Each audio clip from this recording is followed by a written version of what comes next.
সবাই দেখাও, একটু বোর্ডে তাকাও। দেখো আমরা কিন্তু সিম্পল, কমপ্লেক্স, কম্পাউন্ড শিখছিলাম। সিম্পল সহজ, কমপ্লেক্স জটিল, আর কম্পাউন্ড যৌগিক। আমরা আজকে পার্ট 2 শিখব। তার মানে আমরা গত ক্লাসে পার্ট 1 শিখেছিলাম, নাম্বার 1, 2, 3 রুলসগুলো আমরা শিখেছিলাম। আজকে আমরা রুল 4 অ্যান্ড 5 দুটো রুলস শিখবো। আমরা অল্প অল্প করে 10 থেকে 12টা রুলস শিখলেই আমাদের মোটামুটি সিম্পল, কমপ্লেক্স, কম্পাউন্ড হয়ে যাবে। তোমাদের বইয়ের ভিতরে সিম্পল, কমপ্লেক্স, কম্পাউন্ডে অনেকগুলো নিয়ম, এবং সিম্পল থেকে কমপ্লেক্স, কমপ্লেক্স থেকে সিম্পল, সিম্পল থেকে কম্পাউন্ড, কম্পাউন্ড থেকে সিম্পল, মানে এগুলো দিয়ে তোমাদের মাথা নষ্ট করে ফেলেছে। আমরা সেটা কঠিন মনে করছি, বা তোমাদের জন্য কঠিন মনে করছি বিধায় তোমাদের জন্য আমি সহজ করে একটা ঘর করে দিয়েছি। দেখো এখানে এই পাশটা হলো সিম্পলের ঘর, এই পাশটা হলো কমপ্লেক্সের ঘর, এই পাশটা হলো কম্পাউন্ডের ঘর। অর্থাৎ সিম্পল সেন্টেন্স যদি, আর আগে বলে নেই যে সিম্পল সেন্টেন্স কত প্রকার, কী কী, বা সেন্টেন্স কত প্রকারে কী কী, সিম্পল, কমপ্লেক্স, কম্পাউন্ড, এগুলো পরীক্ষা আসবে না। পরীক্ষা বলতে আসবে যে একটি বাক্য দেওয়া থাকবে, সেই বাক্যের ডান পাশে লেখা থাকবে সিম্পল অথবা কমপ্লেক্স অথবা কম্পাউন্ড। অর্থাৎ একটি বাক্য থাকবে, যদি সিম্পল বাক্যটা থাকে তোমাকে বলবে কমপ্লেক্সে করো অথবা কম্পাউন্ডে করো। একটা সিম্পল বাক্য থাকবে, তোমাকে বলা হবে কমপ্লেক্স করো অথবা কম্পাউন্ড করো। অথবা একটা কমপ্লেক্স বাক্য থাকবে, তোমাকে বলবে যে এটাকে কম্পাউন্ডে করো অথবা এটাকে সিম্পলে করো। মানে একটি বাক্য থাকবে, সেই বাক্যটাকে তোমাদেরকে এক বাক্য থেকে আরেক বাক্যে ট্রান্সফার বা পরিবর্তন করতে হবে। দেখো আমি যে তোমাদের সহজ করার জন্য এখানে দেখো আগের যে রুলস ছিল 1, 2, 3-এর মধ্যে আমরা গত ক্লাস শিখিয়েছিলাম। তো আজকে আমরা তার ধারাবাহিক হিসাবে 2 নম্বর 1, 2, 3 শেষ করেছি। আজকে আমরা 4 থেকে শেখাবো। দেখো এখানে লেখা 4 নম্বর রুলসটা হলো, বাক্যে আইএনজি যুক্ত ভার্ব থাকলে, অর্থাৎ সিম্পল সেন্টেন্সে আইএনজি যুক্ত ভার্ব থাকবে। কীরকম দেখো, গোয়িং হোম, বাসায় গিয়া, আই ফাউন্ড হিম ইল, আমি তাকে অসুস্থ দেখলাম। তার মানে এই যে ভার্বে আইএনজি যুক্ত, বাক্যে ভার্বটাকে আইএনজি যুক্ত শুরু হয়েছে। যদি আইএনজি যুক্ত এরকম বাক্য থাকে, তখন আমরা এটাকে আমরা কমপ্লেক্সে কীভাবে করব। তখন আমি এই রুলসটা ফলো করব যে আমার সিম্পলে যদি আইএনজি যুক্ত ভার্ব থাকে, তাহলে আমি কমপ্লেক্সে গিয়ে ওয়েন, অ্যাজ অথবা সিংস যে কোনো একটা ব্যবহার করব। ওয়েন আমরা নিয়েছি, দেখো ওয়েন আই ওয়েন্ট হোম, যখন আমি বাসায় গেলাম, আই ফাউন্ড হিম ইল, আমি তাকে অসুস্থ দেখলাম। এই সিম্পলে আইএনজি যুক্ত থাকবে, কমপ্লেক্সে ওয়েন, অ্যাজ, সিন্স যুক্ত থাকলে আমি এটাকে কম্পাউন্ডে করব অ্যান্ড দিয়ে। যেমন দেখো আই ওয়েন্ট হোম, আমি বাসায় গেলাম, অ্যান্ড আই ফাউন্ড হিম ইল, আমি তাকে দেখলাম অসুস্থ। তার মানে একই কথা বলবো, কথা কিন্তু একই, সবগুলো কথা কিন্তু একই, ঠিক না? কিন্তু একটু কথাগুলো ঘুরাই দিচ্ছে। তার মানে এই সিম্পলের রুলসটা তোমাকে মুখস্থ করতে হবে, কমপ্লেক্সের রুলটা মুখস্থ করতে হবে, এবং কম্পাউন্ডের রুলসটা মুখস্থ করতে হবে। যদি আমার এরকম থাকে, তাহলে আমি সহজে কী করতে পারবো, সিম্পল থাকলে কমপ্লেক্স নিতে পারবো, কমপ্লেক্স থাকলে সিম্পল নিতে পারবো, এবার কমপ্লেক্স থাকলে আমি অ্যান্ডও নিতে পারবো, আমার জানা থাকবে। কারণ যদি আমার কমপ্লেক্সে ওয়েন, অ্যাজ, সিন্স দিয়ে থাকে, তাহলে আমার এটা মুখস্থ করে ফেলতে হবে, তখন আমাকে কম্পাউন্ডে অ্যান্ড দিয়ে করতে হবে। তার মানে এই রুলসটা তোমাকে মুখস্থ করে ফেলতে হবে। তারপর দেখো রুলস নাম্বার 5, বি সাইড অথবা বোধ থাকলে, বি সাইড বা বোধ উভয়ই বা এছাড়া, besides being a good student, ভালো একজন ছাত্র ছাড়াও, he is a good player, ভালো একজন ছাত্র ছাড়াও সে একজন ভালো খেলোয়াড়। তাহলে এটা সিম্পল থাকবে। এই বাক্যটাকে যখন আমি কমপ্লেক্সে করবো, তখন আমি ওয়াইল নিয়ে আসবো, যেহেতু বা যখন। While he is a good student, যেহেতু সে একজন ভালো ছাত্র, he is a good player, সে একজন ভালো খেলোয়াড়। আর কম্পাউন্ডে আমি নট অনলি বাট অলসো নিয়ে আসবো। তার মানে এই রুলসগুলো তোমাকে মুখস্থ করে ফেলতে হবে।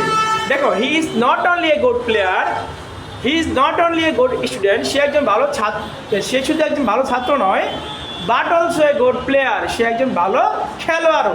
তার মানে যে উপরের যে রুলসগুলো আছে, এই রুলসগুলো তোমাকে কী করতে হবে, মুখস্থ করে ফেলতে হবে। এখন দেখো পরীক্ষা কীভাবে আসবে। পরীক্ষা আমি আগেই বলেছি যে সিম্পল সেন্টেন্স কাকে বলে, কমপ্লেক্স কাকে বলে, কম্পাউন্ড কাকে বলে, এই সেন্টেন্স স্ট্রাকচার বেদে কত প্রকার, গঠন বেদে কত প্রকার, এগুলো পরীক্ষা আসবে না। আসবে একটি বাক্য থাকবে, সেই বাক্যটাকে তোমাকে চেঞ্জ করতে বলা হবে। আর উপরে লেখা থাকবে 9 নম্বর প্রশ্নের উত্তর বা 4 নম্বর 5 নম্বর যেই প্রশ্ন উত্তরে আসুক না কেন সেই প্রশ্নের উত্তর তুমি লিখবা, চেঞ্জিং সেন্টেন্স এরকম লেখা থাকবে। লেখা থাকলে তুমি কি করবা, তুমি দেখবা যে প্রশ্নের ডান পাশে লেখা থাকবে কমপ্লেক্সে করো, প্রশ্নের ডান পাশে লেখা থাকবে কম্পাউন্ডে করো, প্রশ্নের ডান পাশে লেখা থাকবে সিম্পলে করো। তার মানে তোমাকে যেই কথাটা লেখা থাকবে সেই বাক্যে তোমাকে ট্রান্সফার করতে হবে। একটু বোর্ডে তাকাও, সবাই তাকাও, দেখো গোয়িং হোম, বাড়ি গিয়া, আই ফাউন্ড হিম ইল, আমি তাকে অসুস্থ দেখলাম। তার মানে এই বাক্যটা আমার সিম্পল আছে, কারণ আমরা জানি যে আইনযুক্ত ভার্ব এটা আমার নিয়মের মধ্যে পড়ছে, এটা হলো সিম্পল। এখন আমি যখন এটা কমপ্লেক্সে করব তখন আমি হোয়েন নিয়ে আসবো অথবা অ্যাজ বা সিন্স নিয়ে আসবো। আমরা হোয়েন দিয়ে করি, তখন আমি কী করবো, হোয়েন নিয়ে আসবো। হোয়েন আই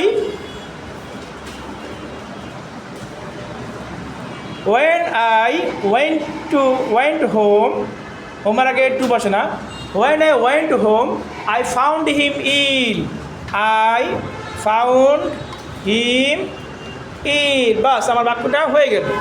তার মানে আমি এই নিয়মটা জানার কারণে আমার কমপ্লেক্সে আমি when দিয়ে শুরু করলাম। তার মানে when I went home, যখন আমি বাসায় গেলাম, কারণ when I went এনেছি কেন, কারণ এটা বুঝায় যে পাস্ট টেন্স, কারণ ফাউন্ড আছে, এই জন্য আমি when I went home, যখন আমি বাসায় গেলাম, I found him in, তার মানে আমি একটু এক্সট্রা বাক্য তৈরি করে আমি কি করলাম, বাক্যটাকে আমি কমপ্লেক্সে নিয়ে গেলাম। আমি সহজ ভাষায় বোঝানোর চেষ্টা করতেছি।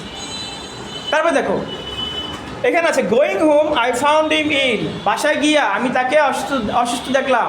এখানে বলা হয়েছে কম্পাউন্ডে করো, কম্পাউন্ডে করতে হলে কি আমাকে অ্যান্ড নিতে হবে। অ্যান্ড মানে কি, তার মানে অ্যান্ড হলে আই ওয়েন্ট হোম, আমি বাসায় গেলাম, হ্যাঁ কি তারপর কি দেখলাম, এবং আমি দেখলাম সে অসুস্থ, অ্যান্ড আই ফাউন্ড হিম ইল। তার মানে এই যে আমি বাক্যে আমি অ্যান্ডের যে রুলসটা, এই রুলসটা মানে অ্যান্ড আমি যুক্ত করে দিয়েছি। তার মানে এটা অ্যান্ড সাধারণত কী থাকে, বাক্যের মাঝখান থাকে, দুই বাক্যটাকে যুক্ত করে। তার মানে আই ওয়েন্ট হোম একটা বাক্য হয়ে গেল, আই ফাউন্ড হিম ইল এটা একটা বাক্য হয়ে গেল, আর অ্যান্ড একটা কনজাংশন, অ্যান্ড বাট এগুলো কনজাংশন, সবগুলো হয় এগুলো কনজাংশন। কিন্তু আই ওয়েন্ট হোম আমি বাসায় গেলাম, অ্যান্ড আই ফাউন্ড হিম ইল এবং আমি তাকে অসুস্থ দেখলাম। তার মানে এটাও একটা কী হয়ে গেল, কম্পাউন্ড বাক্য হয়ে গেল, আর অর্থ একই হয়ে গেল, অর্থ একই রইল কিন্তু বাক্যটা কী হয়ে গেল, আমার চেঞ্জ হয়ে গেল। এখন আমি দেখাই যে ধরো বাক্য এরকম আসলো,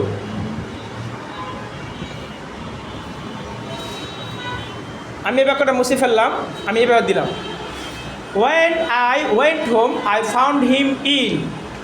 এখন এটাকে তোমাকে বললো যে সিম্পলে করো, খেয়াল করো, তাকাও বোর্ডে তাকাও, আমরা একটু আগে কী করলাম, সিম্পল বাক্যটাকে আমরা কমপ্লেক্সে করেছি, সিম্পল বাক্যটাকে আমরা কি করেছি, কম্পাউন্ডে করেছি, ঠিক না? এখন আমরা কি করব, এই কমপ্লেক্স বাক্যটাকে আমরা কি করব, সিম্পলে করব। পরীক্ষা এরকম আসলো, when I went home I found him ill, যখন আমি বাসায় গেলাম আমি তাকে অসুস্থ দেখলাম। এখন এই বাক্যটা কমপ্লেক্সে আছে, এখন তোমাকে প্রশ্ন বলেছে এটা কমপ্লেক্স সিম্পলে করার জন্য। তো সিম্পলে করতে গেলে আমি কী করবো, যখন আমি ওয়েন দ্বারা বাক্য পেয়েছি মানে এটা বাক্যটা কমপ্লেক্সে আছে, এখন আমি সিম্পলে করবো। সিম্পল করতে গেলে আমি ভার্বের সাথে আইনজি নিয়ে আসবো, তখন আমি এই যে ওয়েন্ট আছে, ওয়েন্টের ভার্বের সাথে আইনজি করো, গোয়িং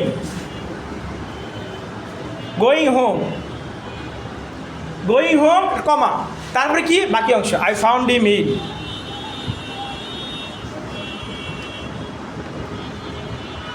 বুঝেছো? মানে পরীক্ষার মধ্যে এরকম তোমাদের কি আসবে, বাক্য পরিবর্তন বা বাক্য চেঞ্জিং সেন্টেন্স বা বাক্যটাকে পরিবর্তন করতে হবে। তার মানে এই বাক্যটাকে তোমাদের কি করতে হবে, পরিবর্তন করতে হবে। একটু আবার তাকাও, যদি আমি বলি এই বাক্যটাকে আমি কম্পাউন্ডে করতে চাই বা কম্পাউন্ডে করব, অথবা পরীক্ষা আসলো এই বাক্যটা তোমাদের কম্পাউন্ডে করতে বলছে, খেয়াল কর তাকাও, ধরো এই বাক্যটাকে আসলো যে কম্পাউন্ডে করো, পোস্টের পাশে লেখা থাকলো কম্পাউন্ড, পোস্টের পাশে যেটা থাকবে ওটাই তোমাকে লিখতে হবে, তোমার মতো করে লিখলে হবে না। এখন আমরা একটু আগে এই বাক্যটা আমরা কমপ্লেক্সে করেছিলাম, ঠিক না? আর সিম্পলে করেছিলাম, কারণ এই বাক্যটা আছে কমপ্লেক্সে, ঠিক না? কারণ ওয়াইন সাধারণত কমপ্লেক্সে বসে, ঠিক না? তো এখনও যেহেতু হোয়াইন আছে, আর এখন তো কী বলছে কম্পাউন্ড করতে, কম্পাউন্ড মানে এই নিয়মে করতে হবে। কম্পাউন্ডের এই নিয়মের মানে এই ঘর ঘর করা মানে হচ্ছে এই নিয়মগুলো হলো আমার কম্পাউন্ডের নিয়ম, অর্থাৎ এইগুলো কম্পাউন্ডে এসে বসবে। এই নিয়মগুলো আমার কমপ্লেক্সের নিয়ম, এই নিয়মগুলো আমার সিম্পলের নিয়ম, অর্থাৎ সিম্পল এগুলো থাকলে কমপ্লেক্স এগুলো হবে, কমপ্লেক্স এগুলো থাকলে কম্পাউন্ডে এগুলো হবে। একদম রুলসগুলো মুখস্থ করলে একদম পানির মতো সহজ। এখন দেখো এই বাক্যটা কী বলছে, কম্পাউন্ডে করতে বলছে। কারণ এই আগে বা খেয়াল করো যে এই বাক্যটা কোথায় আছে, এই বাক্যটা আমার কমপ্লেক্সে আছে, তোমাকে বলছে কম্পাউন্ডে করার জন্য, ঠিক না? তারপরে কম্পাউন্ডে করতে গেলে আমি কী করবো, অ্যান্ড নিয়ে আসবো। তাহলে অ্যান্ড মানে দুইটা বাক্যের মাঝখানে আমি বসি। তাহলে আই ওয়েন্ট হোম, আমি বাসায় গেলাম, অ্যান্ড কমা উঠে দিয়ে অ্যান্ড যুক্ত করবো, আই ফাউন্ড হিম ইন। একদম সহজ। মাঝখানে কমা দিয়ে আই ফাউন্ড হিম ইন, আমি দেখলাম অসুস্থ, আমি বাসায় গেলাম এবং দেখলাম তাকে, আমি তাকে দেখলাম সে অসুস্থ। তার মানে এই যে নিয়মগুলো পারলে, এই নিয়মগুলো পারলে পারাটা একদম পানির মতো সহজ।